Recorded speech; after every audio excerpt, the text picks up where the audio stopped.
What's good, my people? Fulan Speaks back for another video.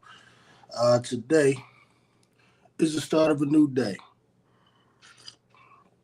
Um, right now, your boy has some free time.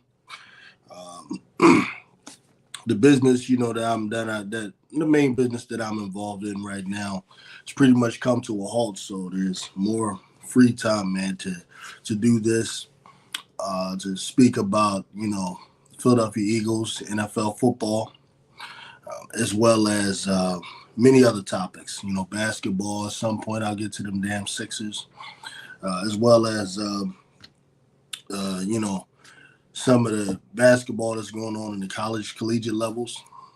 Men's in particular, the women's college level, which is big right now. We're going to get to that, but this morning, this particular live was prompted uh, because of actually, surfing the web. I was watching one of my favorite content creators that I like to watch. You know, and the subject matter that happened was they were speaking on the subject of the Philadelphia Eagles came up. Actually, it's a Cowboys content creator. I'm not going to say whose name it is because that's not important. What's more important, is the subject. And what came up was who's better, Dak Prescott or Jalen Hurts. And I thought it was very interesting. Actually, the exchange had me a little upset at the time, though. And I thought, I'm gonna refute this person because disrespected my quarterback and all of that. I went through all of that for whatever reason. Um, but then I thought about it and I was like, there's no need for that type of refutation. But I did want to speak on just the subject, period, and how we look at the quarterback position, in the NFL in general, and just take a few moments to give my thoughts on this particular thing. Number one, as we know, the Philadelphia Eagles are sitting at 10-2 right now, and pretty much in perfect position to win the NFC East, as we know. The Dallas Cowboys right now having a really, really hard season. They're struggling. Now, I want to be clear here. The Dallas Cowboys, I don't view as an overall bad team. What the Dallas Cowboys are is a relatively good team that's having a bad season. They're just hit with a lot of injuries. I've been hitting them all year. Of course, we know the biggest injuries to Dak Prescott. They also lost who I believe is their best pass rusher, their best real pass rusher, and DeMarcus Lawrence. Micah Parsons has missed a couple of games. They've been struggling over the last year or so with injuries in the secondary from Diggs, who I like a lot. Probably my I think my second favorite player to watch on that team. To the other young guy they have, Bland, who I believe was injured a lot of this year. So they're dealing with a lot of that stuff, and I had to think, if the shoe was on the other foot, how would I feel if I was a Cowboys fan? Would I feel Dak is better than Jalen Hurts? I mean, maybe I would, but this particular situation I think should be talked about, and it's basically why Philadelphia Eagles fans would not trade places with the Dallas Cowboys in terms of we would not most Eagles fans would not trade Jalen Hurts for Dak Prescott. Okay. And I'm going to give the reason why I feel that way. So the first thing I did naturally, because the the charge levied against Jalen Hurts was he just isn't good at throwing the ball. And actually, the words that were used was he can't throw the ball, right? And I was initially offended by that, but then I thought about it, and I had to take it into consideration. That the brother was actually, he was on a live, he was on a live feed and just talking. And I think his intent is to really talk about the Dallas Cowboys and not the Philadelphia Eagles. That's the brother's intent. But us Eagle fans, we're very rabid. We can be very troll-like at times. And I think what happened was there was a particular Eagles fan trolling his live stream and probably got under his skin, and then it became a back and forth. And I have to be real. When Eagles fans and Cowboy fans get into these types of back and forths, they can turn into one of those, barbershop type of conversations where a lot of hyperbole is used. And I think that's what that was. I think to say that Jalen Hurts just can't throw is hyperbole that we throw at each other. It's similar to when we say Dak sucks. We don't really believe the guy sucks completely, but it's that type of hyperbole. And I think I took the hyperbole too literally. And I think it made me upset. I'm like, all right, I'm going to refute this guy and all that, but that doesn't call for all that. But this is what I say, right?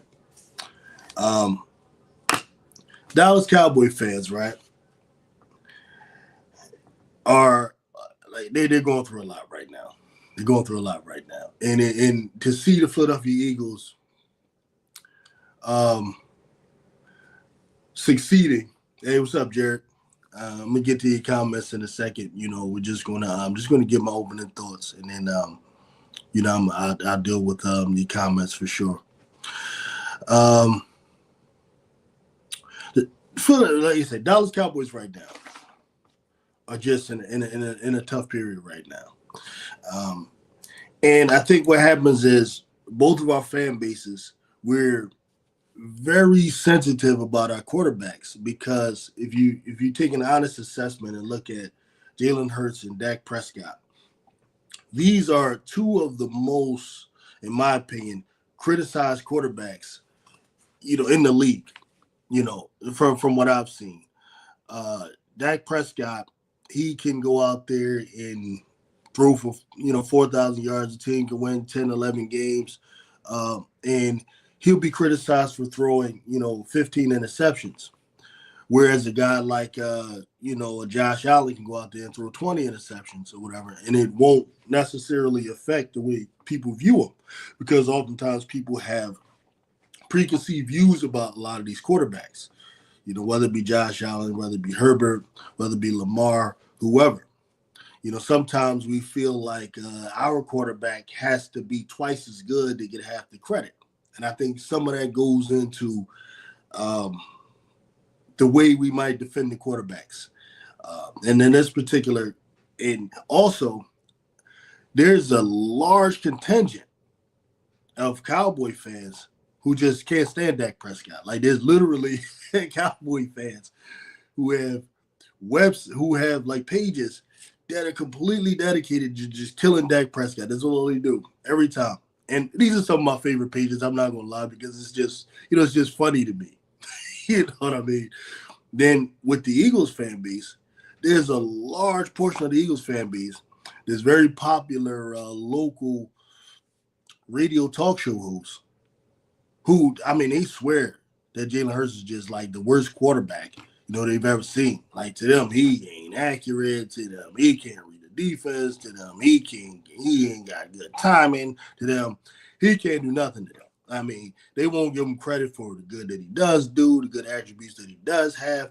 And for me, I don't see what they see.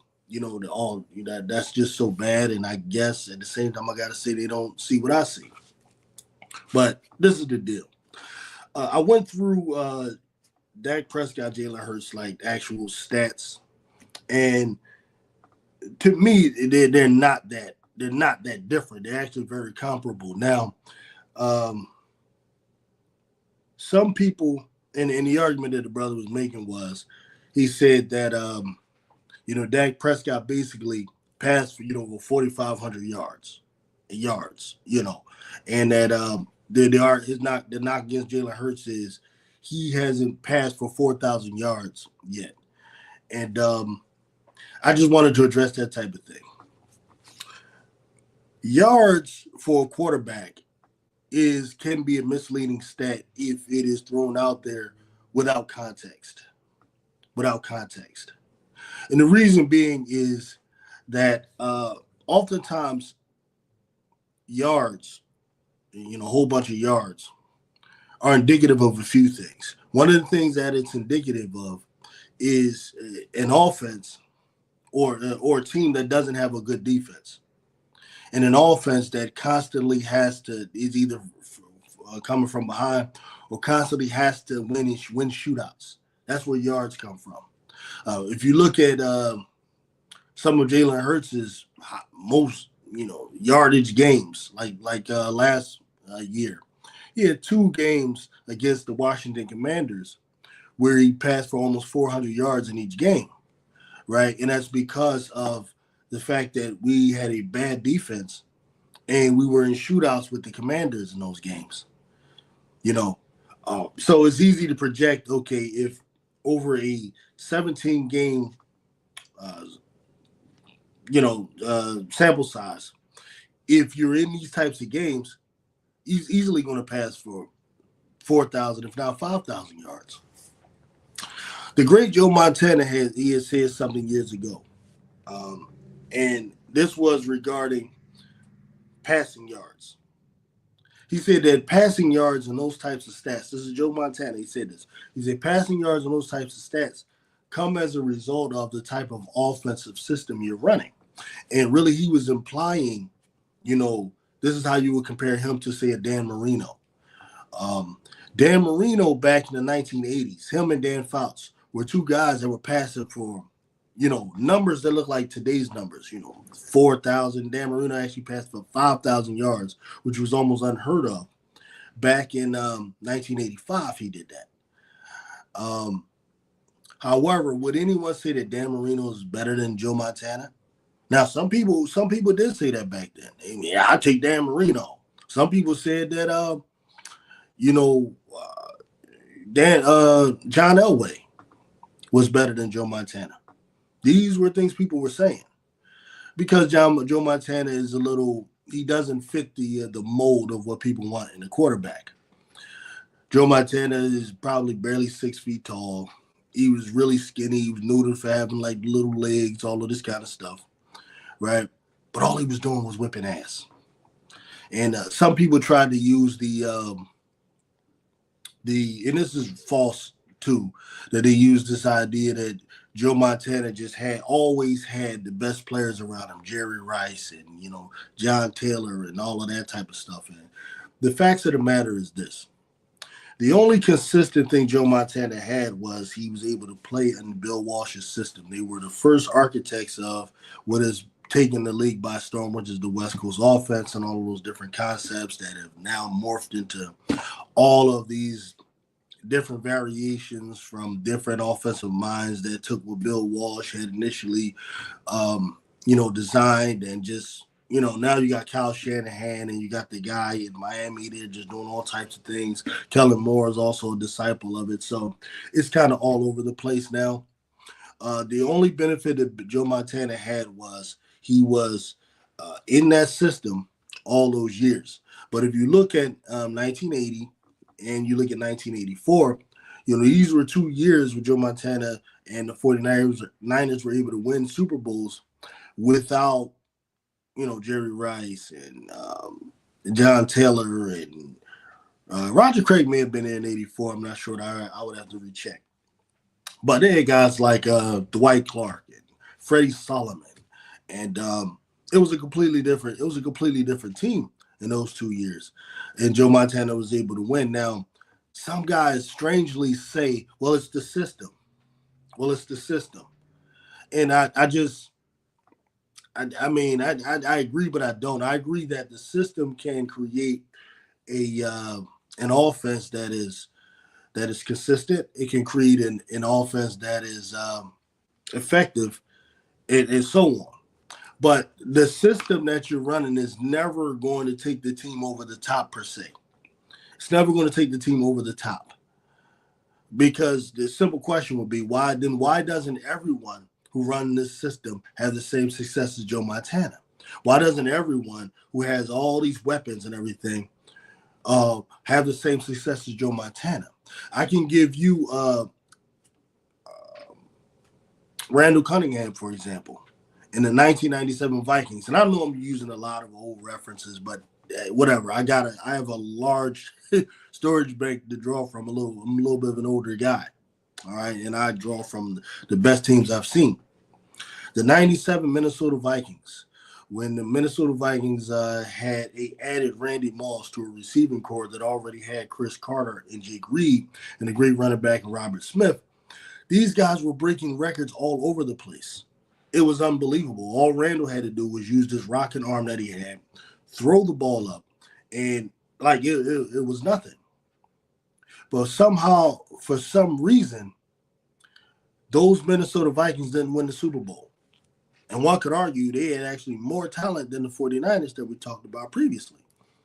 You know, we can argue maybe they didn't have as good a defense, but they had as much talent. Why didn't they win?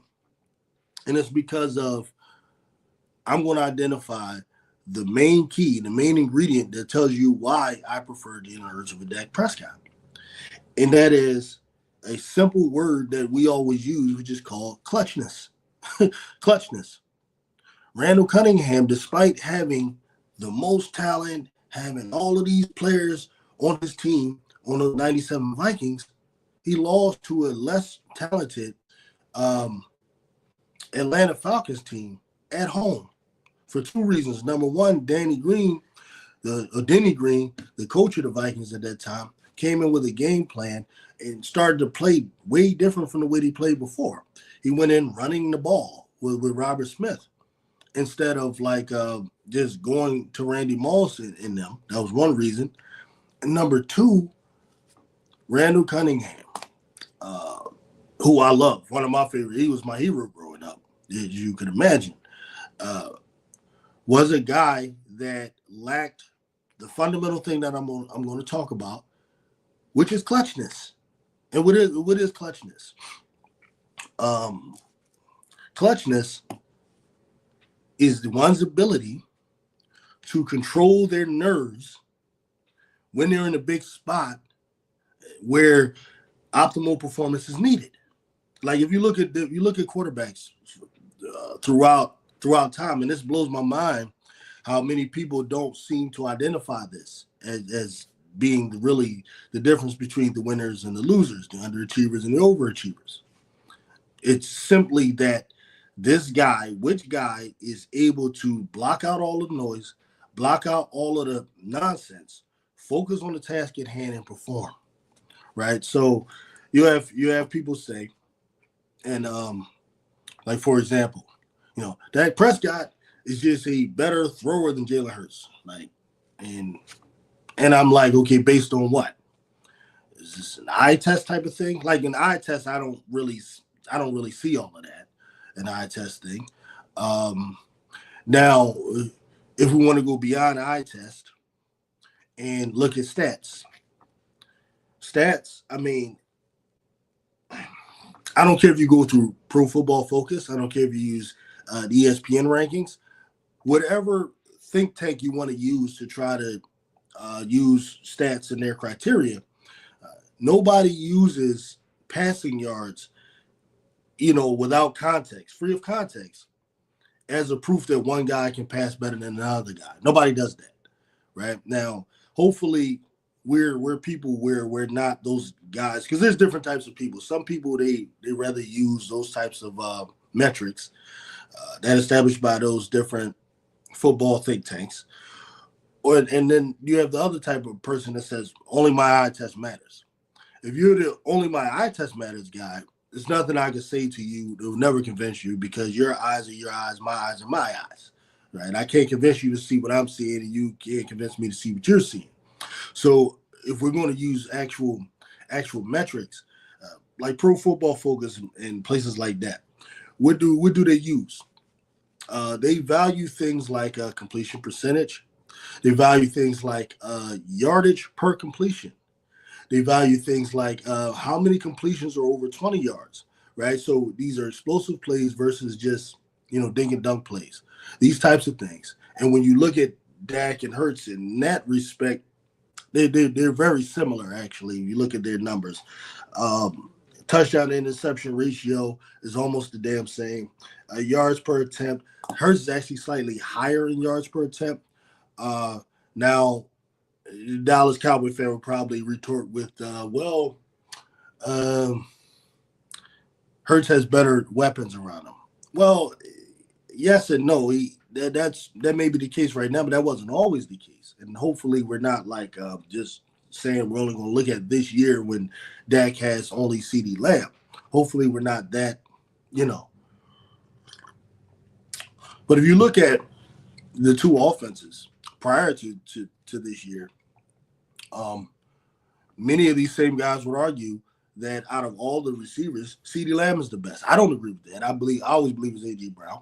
But you go listen to Cowboy content creators last year, the year before. They'll tell you CeeDee Lamb is better than AJ Brown. He's better than Devontae Smith. Many of them were arguing that their tight end Ferguson is better than Dallas Goedert. They would tell you that. No, they won't say that now, but they were saying that then. Now they are the narrative is that the Eagles' whole roster is so stacked that it's unfair, to Dak and so on. And I say, welcome to our world in the 90s where you had Aikman, Emmett, and Irvin, and we had some damn, what do we have? Rodney Peete and Corey Detmer and all that. I ain't seem to care back then, but that's neither here nor there. When I look at these two players, the reason why I'm taking Hurts over Dak Prescott is because I've identified the main attribute you'll be looking for in a quarterback, and it's not an attribute that is tangible. It's an intangible attribute, but it's there. We all see it, and I'm going to use Tom Brady and all his contemporaries as an example. What made Tom Brady better than Peyton Manning? Was it processing information, processing the offenses? No.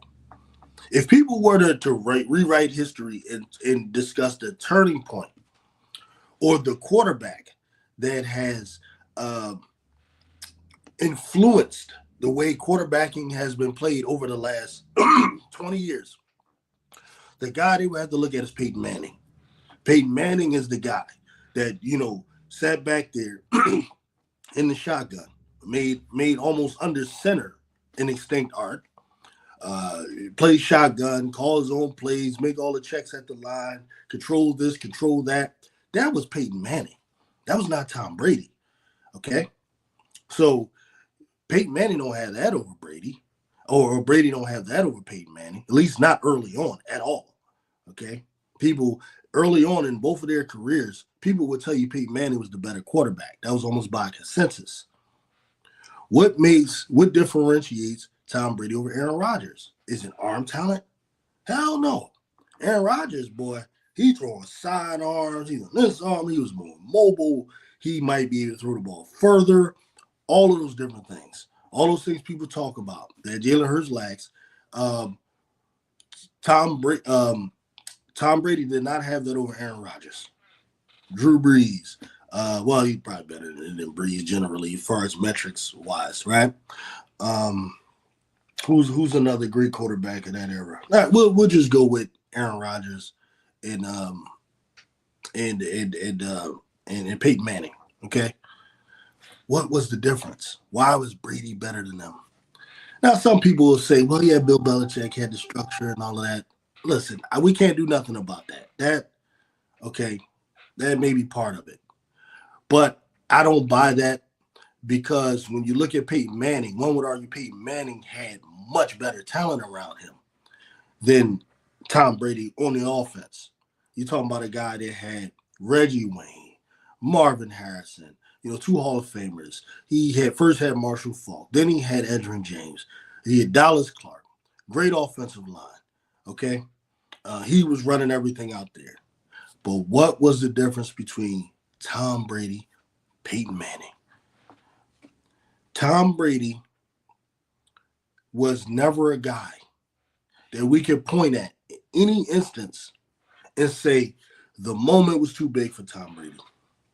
Tom Brady was a guy that nobody could say was lost as a result of an inability to control his nerves. Tom Brady was a guy who can never say lost because he lost focus. Tom Brady him and Joe Montana were the most focused, in control of their nerves guys I've ever seen. Ice cold guys who, the more pressure comes, the more focused they become. Like Tom Brady is less focused in a situation where there's no pressure. When the pressure mounts, he rises. We couldn't say that about Peyton Manning early on. The knock with Peyton Manning is similar to what people say about Dak Prescott. He can't win in the playoffs. He can't win this. He can't win that. Where does that come from? How are you so great, okay, in the regular season, where you score, you're able to pass for 4,500 yards and all this type of stuff? How are you able to make all pro and everything in the regular season? Then when the playoffs come, consistently. Now, I'll give Dak Prescott credit. His first playoff appearance, he was pretty good. It was in 2016 against the Green Bay Packers, the famous game where Dez Bryant catches the ball, but they say it wasn't a catch.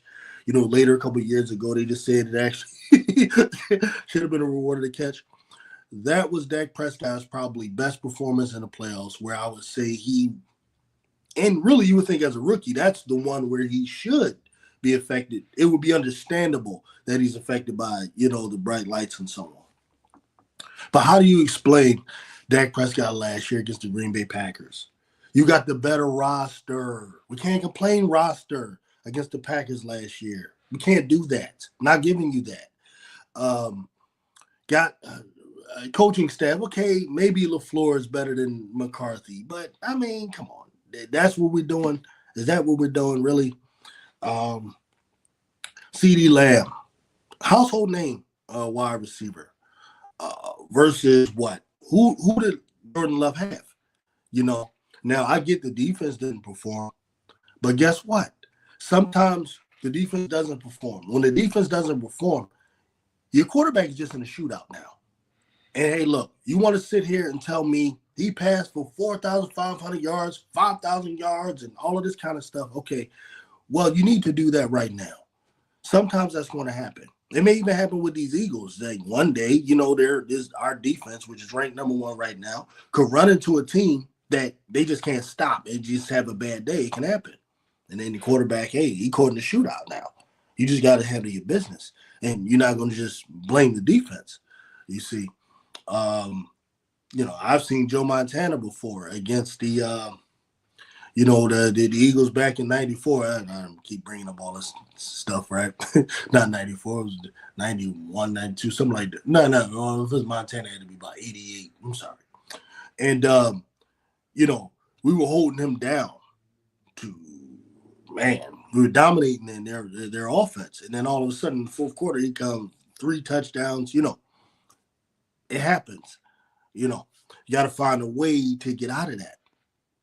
But my point, I'm hoping that we're not missing here, is that what differentiates quarterbacks, the winning quarterbacks from the losing quarterbacks, isn't the ability to throw a sidearm throw, isn't the ability to pass all day long and all of that stuff we think. Because you're living in an era where everybody's passing for 4,000 yards, dude. Sam Howell passing for 4,000 yards. Kirk Cousins is passing for 4,000 yards.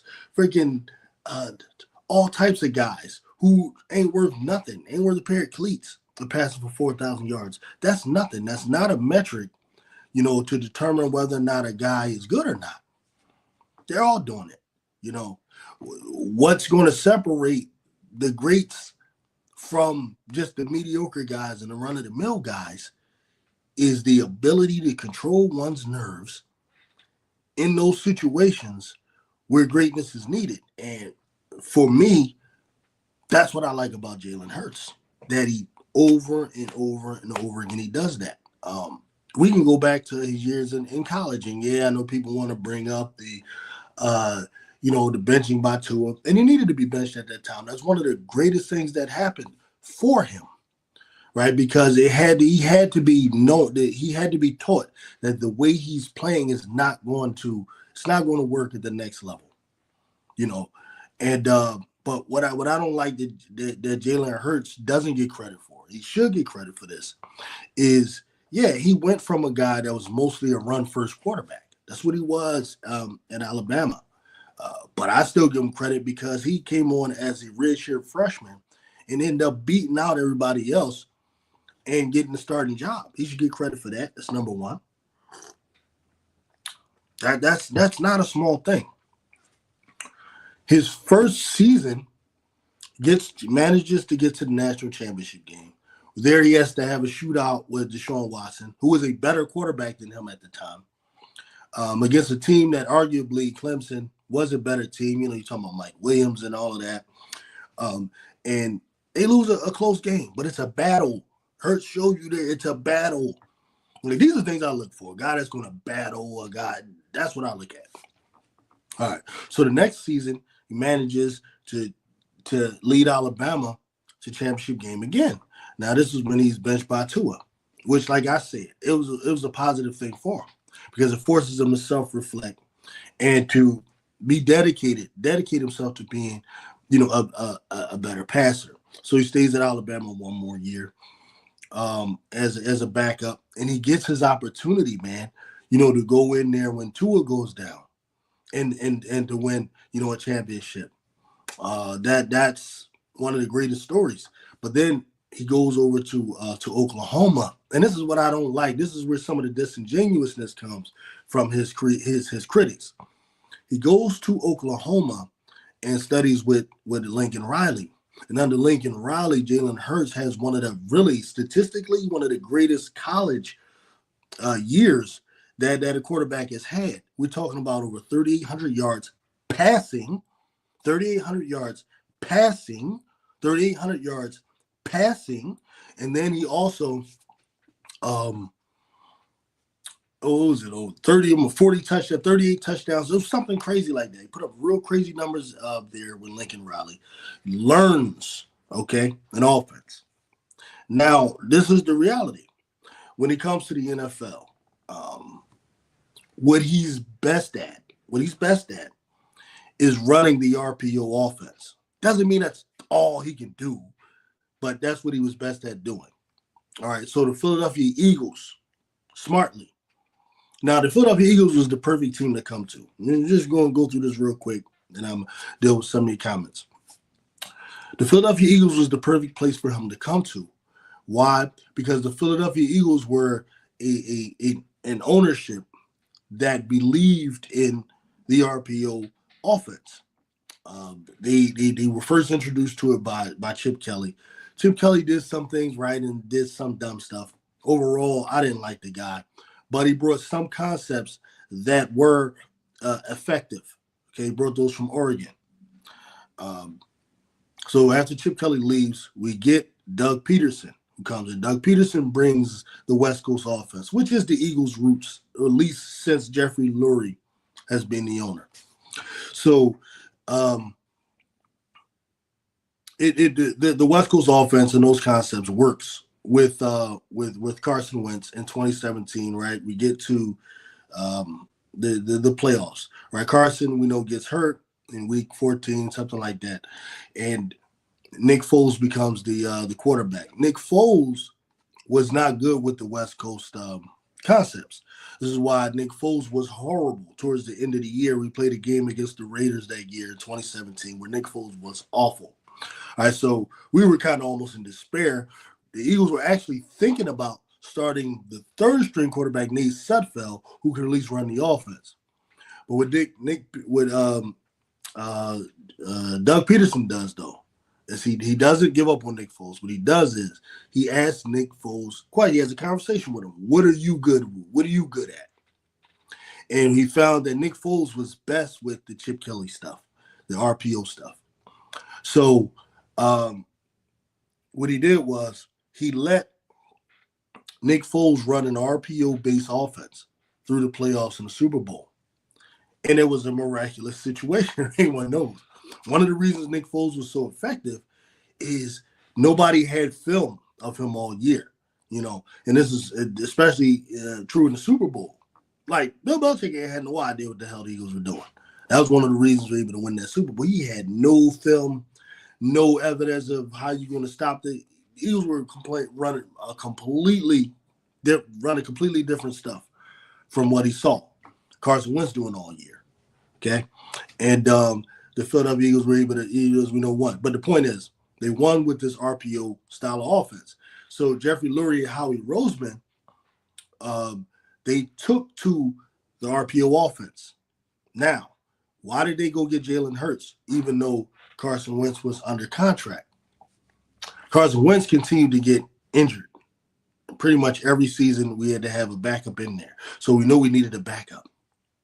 But also, the Eagles won with the RPO offense.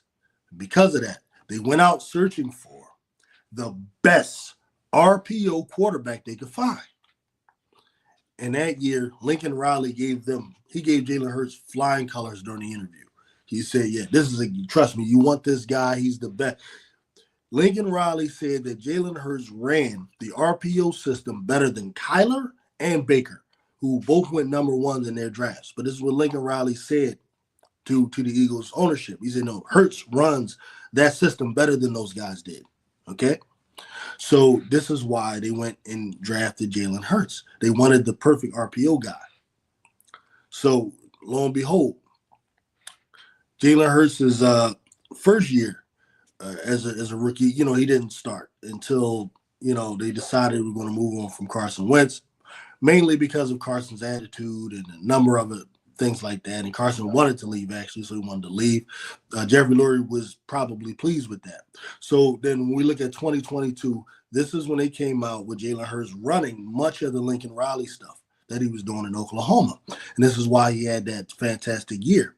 Now, some people would even try to criticize, well, he didn't pass for 4,000 yards and this and that. Well, that offense that we run isn't designed to do all of that. It's not designed to do all of that. You ain't got 3 or 4 wide receivers out there running all over the place, passing the ball, 40 times a game. That's not the way that offense works. And it's not an offense that works on dropping back and, all your reads. It's not that type of offense. It's not a West Coast offense. So most people who criticize him don't even know what the hell they're talking about. Right? When you're talking about those reads going from right to left and all of that, that's typically on a drop back offense. 3-step drop, 5-step drop, and you're reading as you're going back, and then the quarterback is supposed to release the ball once his back foot, hits that 7th step or that 5th step, whatever the play calls for.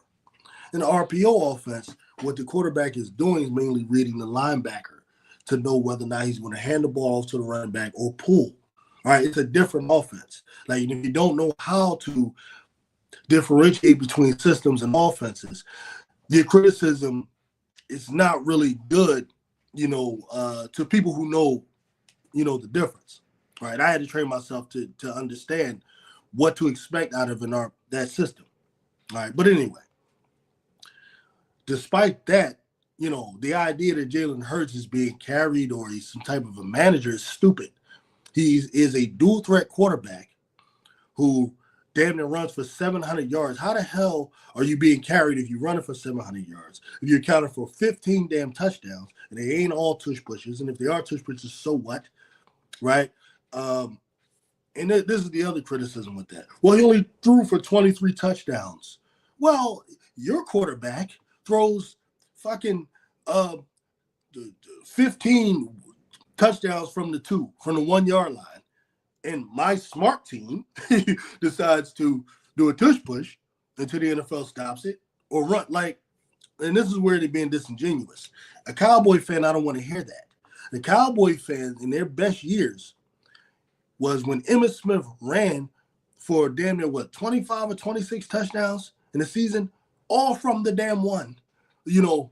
With running behind Eric Williams and 2-A and those Nate Newton and all those sick motherfuckers is running behind those guys. What's the difference between the tush push and you're Emmitt Smith running 1-yard touchdowns, 10, 15 times a year behind that damn offensive line? There ain't no damn difference. It was equally unstoppable. And then you have a Troy Aikman who, they love. Troy Aikman never passed for 4,000 yards, and I don't want to hear, and I also don't want to hear, well, they played back then and they play different now. No. You could take the Dallas Cowboys. If you were to take the Dallas Cowboys of 1993, just that team exactly the way it is, if we could, and pluck them, put them in this NFL right now, where would they rank? That Dallas Cowboys team in 1993 would be the number one team in the NFL right now. Their offensive linemen are as big as these offensive linemen now. Jimmy Johnson actually purposely looked for these big guys because he was trying to block Reggie White, Clyde Simmons, Jerome Brown, Mike Golick. Anybody who knows what he's talking about, I know what the hell I'm talking about. Jimmy Johnson said it. These are the guys he was trying to block. So they had linemen that are big as linemen now. Emmitt Smith is just as tough as any damn running back now. Troy Aikman is just as smart as any quarterback and as accurate as any quarterback now, right? But he never passed for 4,000 yards. Why? Because they ran an efficient offense and they played complementary football with a great defense, right? So the metrics are pretty much different. The Eagles are more of an old school type of team in that way. That's just all it is. And I know Cowboy fans are really just jealous about that because they see all the elements of a team that will succeed. They see the elements of a team now that they saw in the team that they love and they lament over then. Great offensive line, great running game, quarterback that's efficient, okay?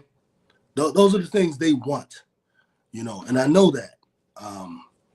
But they're trying to act like they really want a quarterback that's passed for 4,000 yards and all that. No, Cowboy fans don't. No, they don't. They want the 93, they want 92 Cowboys, with 95 Cowboys and they had the Dion. That's what they really want, and then they kind of see that with the Eagles now. But my overall point is the difference between Jalen Hurts and Dak Prescott, in my opinion, is that Jalen Hurts has better control over his nerves in big spots that allow him to perform. In other words, he's the more clutch player. And for that reason, I'm going to take him over Dak Prescott in any playoff scenario.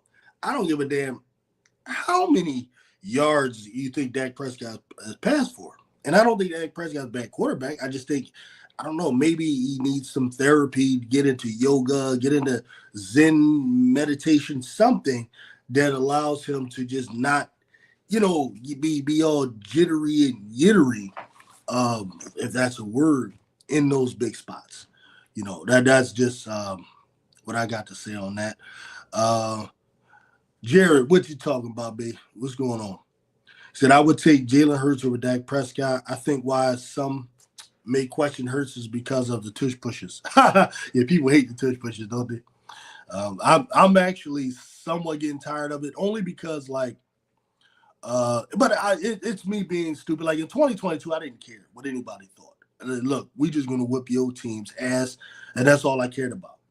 But then I started to think I want more of a diversified goal line offense, red zone offense. I want more diversity there, more passes to the tight end and stuff like that. I do want us to move beyond, the tush push, but not completely get rid of it, because why would you do that? You're helping them out if you, completely get rid of it.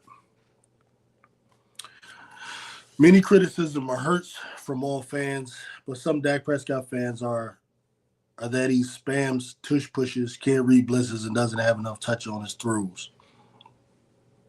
Uh, yeah, I don't get the idea that Jalen Hurts doesn't have touch on his throws. It's just not true. I mean, it's just not true. That's what I think they want to believe. Can't read blitzes. All right, let's talk about the blitz thing for a moment. Um, it's not that Jalen Hurts can't read blitzes. I mean, let me explain here. When Jalen Hurts came into this offense, when Jalen Hurts came to the Philadelphia Eagles, the blitz reading responsibility was all on Jason Kelsey. And that's not because Hurts can't do it. That's not because he's too stupid to do it. What it is uh, he was a young rookie coming in who, you got the responsibility of learning a new offense, implementing things. You learn all of that. So the Philadelphia Eagles coaching staff, for whatever reason, felt like it was best all right, let's just leave that up to Kelsey. Let's not really put that on him. So we'll and this is not that uncommon. On most teams and almost every team, the blitz pickup responsibility is shared between the quarterback and the center. Like, a lot of people don't know that. They think these guys are just geniuses doing that. No, the quarterback has so much responsibility that blitz pickup is shared between the quarterback and the center in most times. Okay, but when Jalen Hurts came in to the Eagles, it was mostly they just put it all on Kelsey, and it was just for an idea so that he doesn't have too much to worry about. Okay, now the problem is at some point they should have started giving him blitz pickup responsibility, and it became a problem and was exposed in situations like games against Tampa Bay, for example, in the playoffs, against Todd Bowles. All the bullshit with Bowles on the side. Oh, you can't read all that bullshit. Remember that? That was more so Jason Kelsey failing. He was really beating down Jason Kelsey, not Hurts, right? But most people don't know the fuck they talking about, right? So that's what they saw it as. Okay. Fast forward in 2022, like I said, it wasn't a problem. The offense was kind of like steamrolling everybody. Okay. It became a problem last season, though. The blitz responsibility, where Kelsey really, like a lot of people don't know, part of why Kelsey probably retired is because of that. He knows, they know, they're not going to put it out there, but Kelsey had a bad season last year.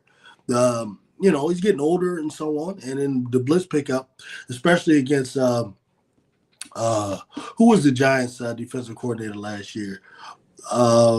Hinkle, Bird, something, I can't. He had one of those weird names. Forgive me for forgetting his name. All right, but this is what happened. Okay.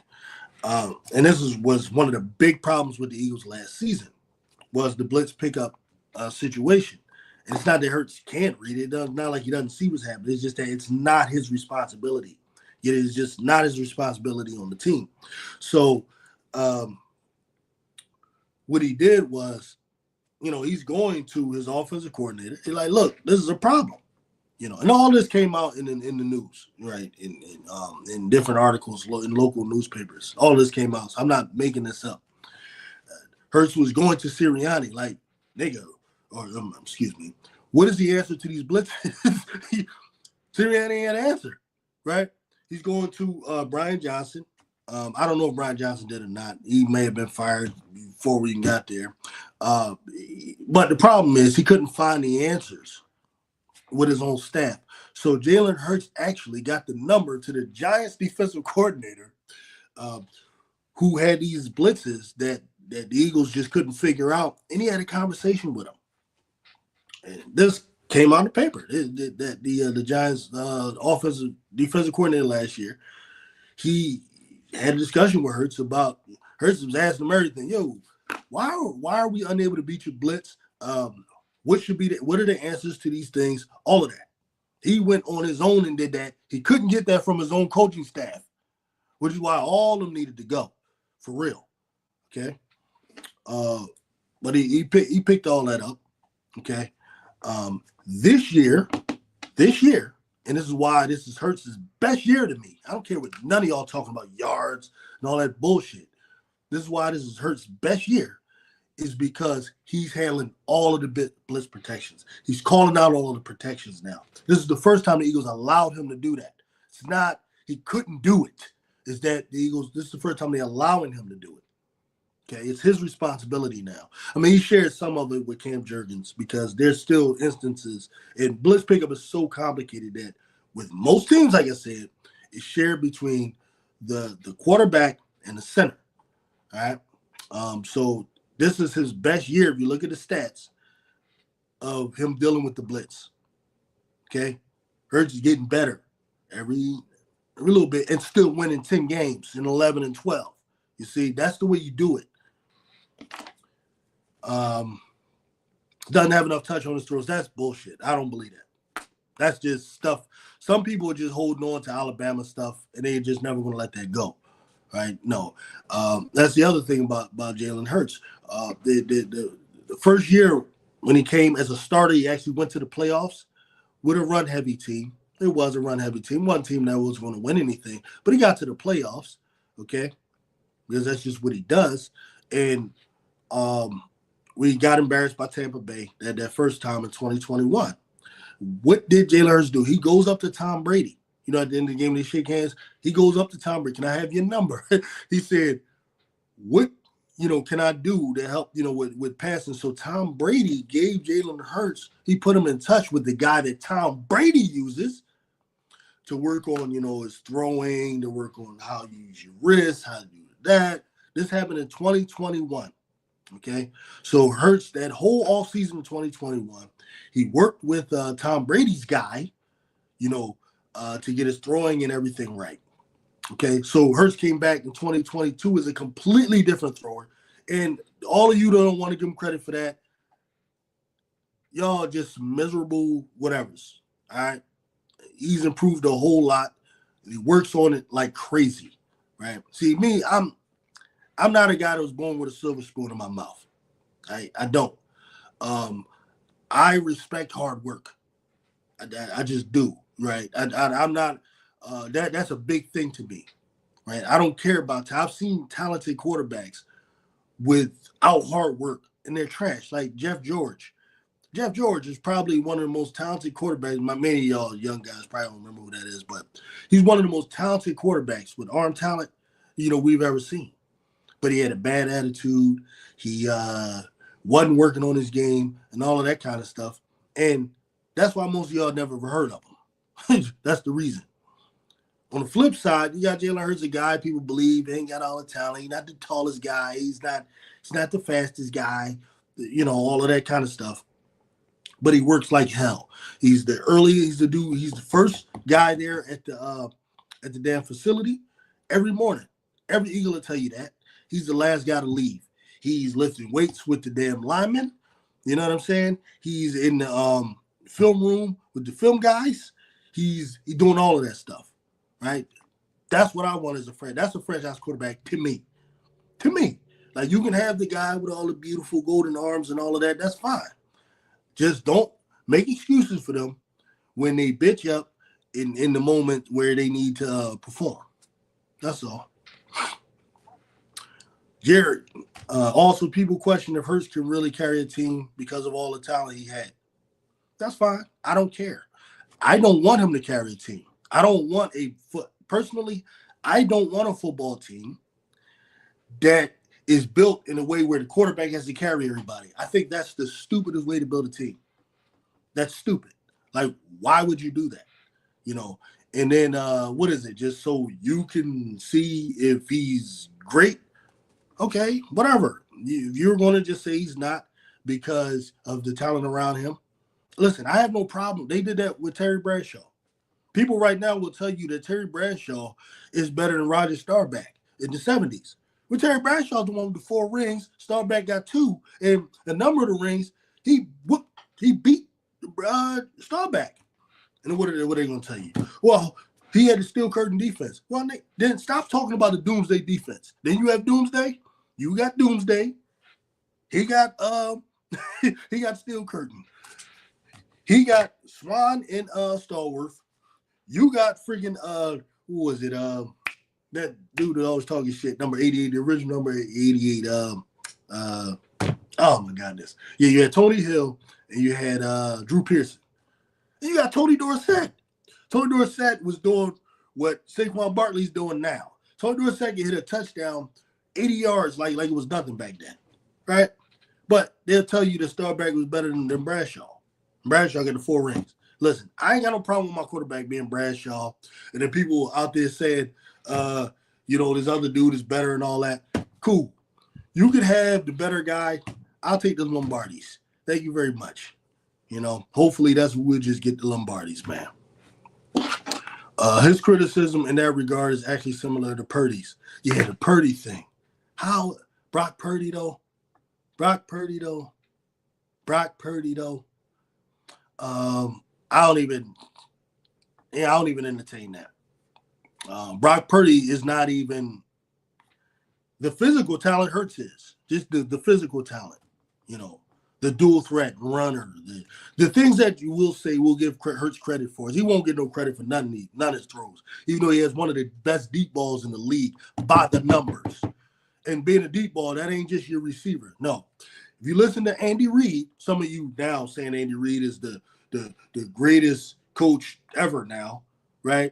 I don't buy it. I saw Andy Reid for 14 years here, and no, he's not. He has Patrick Mahomes, and but according to Andy Reid, a good deep ball thrower is a guy that knows how to put airspace. It's about airspace under the ball that allows a receiver to run it down, whether he's good or bad. And Hurts was throwing good deep balls back when we had Greg Ward in 2021. He was throwing good deep balls then. His deep ball was always better than Carson Wentz's. Yeah, it just was. He knows how to. That's his thing. The first thing Nick Sirianni said about him when he met him, and he wasn't giving him a lot of praise at the time, was he wasn't sure about him. The thing about the Eagles, Nick Sirianni and the rest of the staff, they were sold on Jalen Hurts the person before they were sold on Jalen Hurts the player. Right? They saw the work ethic. They see that the guy's interested, he's inquisitive, he's asking questions, he's very knowledgeable. Those are the things they were looking at first. He has integrity. He's that type of guy. If he says he's going to be there at 10 o'clock, he's going to fucking be there at 9:30. That's the type of guy. That's the person he is. Okay? Let's see. Now, to be clear, I don't think any of this stuff. These are all criticism that guys like Nick Wright have on both Hurts and Purdy. He doesn't believe that. Oh, yeah, well, yeah, Nick Wright is a troll. And now all of a sudden he loves the Eagles, right? He says Jalen Hurts' confidence is so, big that the rest of the team follows him in the confidence. But the thing with Nick Wright is like most of these guys, they have in their mind certain measurables that the ideal quarterback has. 6'5", long blonde hair, golden boy, golden arm, can throw sidearm, can throw this, you can do that, all that stuff. He's reading everything, and he can throw the ball in front of the guy. So the guy, you just in stride catches and all of that. Yeah, I mean, listen, I get it. And I say, if you can get one of those guys, get them. They don't grow on trees, though. Patrick Mahomes ain't growing on trees. I don't know why they put Herbert in that thing. He just fits it outwardly. But I see him getting better now that he has better structure. Worried about Harbaugh. They might be the team to dethrone the Chiefs eventually over there in that division.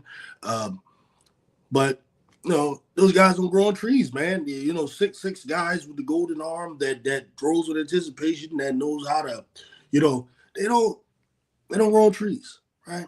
Most of the time you're going to get a guy that's that can make all the throws, but he's just lacking something in that, and you work with him, I like guys like Hurts, though, because when just my time of watching the NFL, I saw Montana win 4, and Montana don't fit none of them fucking metrics. That's the thing. Tom Brady, he kind of fits the metrics, but he kind of doesn't. Like, Brady was a 6th-round pick, so all these fucking geniuses, who thought Manning was better and Rodgers were better and all of that, I guess they weren't right. But with Nick Wright, he has these certain measurables that he sticks to, and that's it. I get it. Honest question: do you believe that Hurts can win a Super Bowl with how he plays? Many feel like a quarterback who runs can never win a Super Bowl. Uh, well, I would say yes for Jalen Hurts because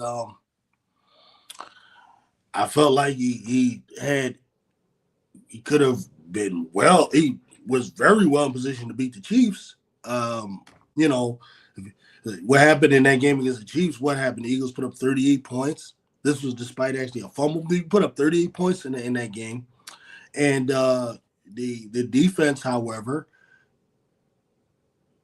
couldn't stop the Chiefs on any drives in the whole second half. Right. So even though Jalen Hurts fumbled and they gave the Chiefs 7 points, the Eagles were still up 10 points at half. Just think about this: 10 points at half. We come out and the Chiefs are never stopped any drive. They scored every damn drive. If the Eagles would have gotten one stop, just one stop, they beat the Chiefs. So I have no reason to believe Hurts can't win. And I don't know what you mean by the way he plays, because he runs. I mean, like you can run so you can't win. It's like, running gets you first downs, which advances the ball. Running does a lot. I don't know. In my opinion, he can run and pass, but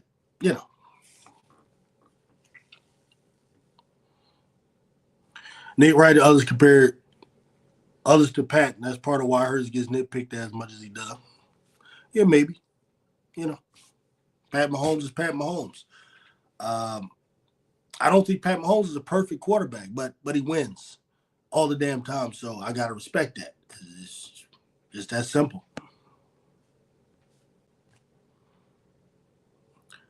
I think that Super Bowl is getting revisionist history now. Some will say that Hurts choked because of the fumble. How you choke? Choking happens in clutch time.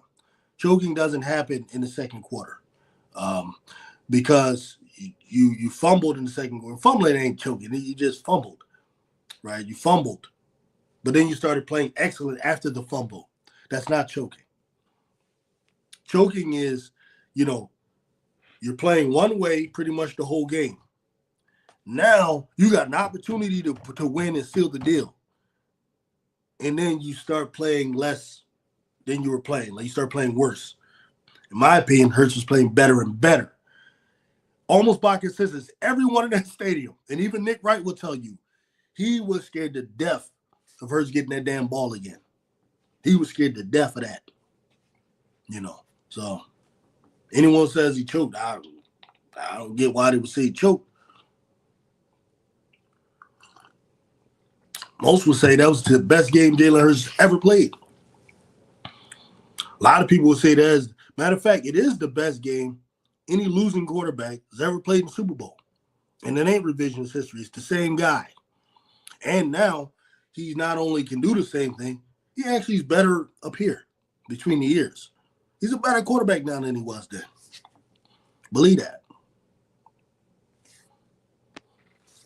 Oh, no, some people say he is like Tebow, a guy I respect here. I couldn't believe it. He is a better Tebow. But maybe some people like Tebow, though. And maybe he didn't think it was an insult. I saw Tebow firsthand because the Eagles gave him a tryout here. I saw him firsthand, and Jalen Hurts is not Tim Tebow. Tim Tebow's a guy that really can't throw the football, literally can't.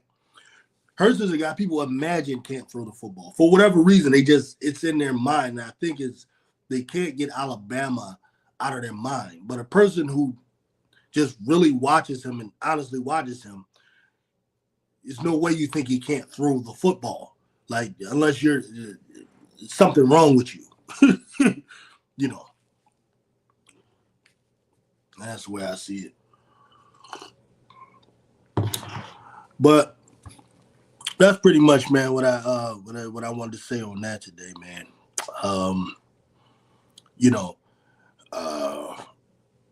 For me, it's quite simple. As I've been watching quarterbacks a lot of years, man. I'm a little older than I probably look to a lot of y'all. I remember a lot of it. The main difference that I make between quarterbacks is clutchness. So it really has something to do with it too. Guys like Lamar Jackson and Hurts get talked about like running backs who throw, which is BS. Well, I see the ability to run as an asset. There's plenty of them pocket passing guys, the Kirk Cousin guys, and so on. Who would love to be able to just run, for a first down in those tight spots because, when an offense calls a play and the defense calls a play, sometimes the defensive coordinator wins. All of your guys are covered. They know what you're doing. Sometimes the defense wins. And then that quarterback's ability to escape and run is an extra thing that he can't always account for. And I think anyone who's being honest would say that they would prefer a quarterback that has the ability to run for a first down. Guys like Roger Staubach could run. It's nothing new. Fran Tarkenton was running his ass off back in the 70s. you know what I mean? Brett Favre could scramble a little bit. They love Steve Young, who played almost like a black dude. You run Steve Young, would run. Elway would run. And oftentimes Joe Montana could run a little bit. And those guys in that context would be, ranked over just the guy that's such a pocket passer that he can't move. So that's the way that works. And then with black quarterback, Patrick Mahomes is black. His dad is black. Remember? Like, according to all biblical standards and so on, you're of the seed of your father. He's black quarterback. But he can pass as well. You got to be able to pass to play quarterback, of course.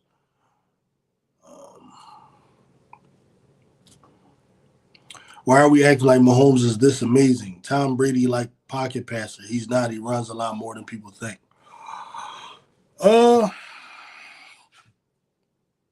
Yeah, he's different from Brady. But I consider him capable of playing in the pocket. But I get what people say.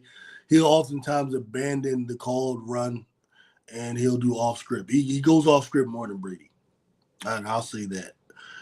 But I won't say he's deficient in pocket passing necessarily. Now, if he ever lost that ability to move, and he's forced to play like Brady, I don't know. I don't know what that would look like. It's interesting. But for me, at the end of the day, man, it's about winning. And he wins at a clip similar to Brady's, So, I respect Mahomes. But I do get your overall point. He does move and he does run. But what he is, he's an off-script player a lot. And some people think that's a plus. Some people use it against him. If you're winning, to me, it's a plus. If you're losing, it works against him.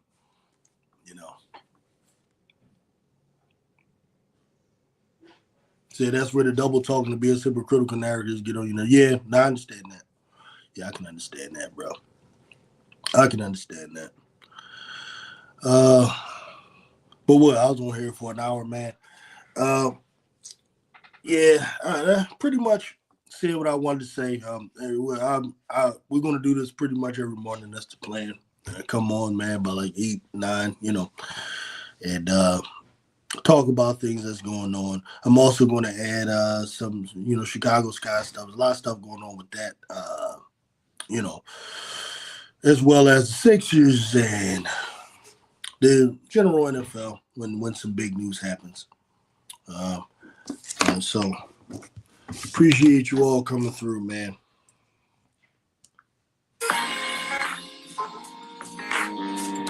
And peace out.